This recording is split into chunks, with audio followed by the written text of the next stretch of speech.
پیاز کی افادیت پر ایک جائزہ پیش خدمت ہے۔ ہماری غذا میں روزمرہ کے استعمال میں آنے والی سبزی پیاز کا شمار دنیا کی 45 صحت مند غذاؤں میں کیا جاتا ہے، جبکہ پیاز کو سرکہ ملا کر استعمال کرنا عام ہے۔ پیاز کا ذکر قرآن میں موجود ہے، چنانچہ سورہ بقرہ آیت نمبر 61 میں ارشاد ہوتا ہے، ترجمہ کنز الایمان، اے موسیٰ آپ اپنے رب سے دعا کیجئے کہ زمین کی اگائی ہوئی چیزیں ہمارے لیے نکالے، کچھ ساگ اور ککڑی اور گیہوں اور مسور اور پیاز۔ پیاز کے فوائد کی بات کی جائے تو اللہ عز و جل نے پیاز میں حیران کن فوائد رکھے ہیں۔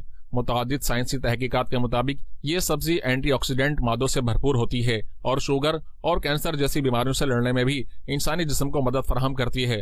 محقق کے مطابق پیاز میں شائستہ چونا، تانبا، فولاد، گندھک، میگنیشیم، پوٹاشیم اور میتھائیڈیمائڈ شامل ہیں۔ پیاز کھانے کا ایک فائدہ یہ ہے کہ یہ ہمارے خون کو پتلا رکھتا ہے کیونکہ اس میں سلفائڈ وافر مقدار میں موجود ہوتا ہے۔ کچی پیاز کھانے سے ہمارے جسم کا کولیسٹرول متوازن رہتا ہے۔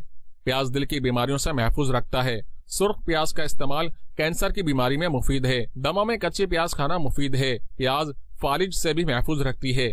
یہ خون کو پتلا کرنے والی ادویات کی افادیت پر اثر انداز ہوتا ہے، جبکہ کچھ لوگوں کو پیاز سے الرجی بھی ہو سکتی ہے۔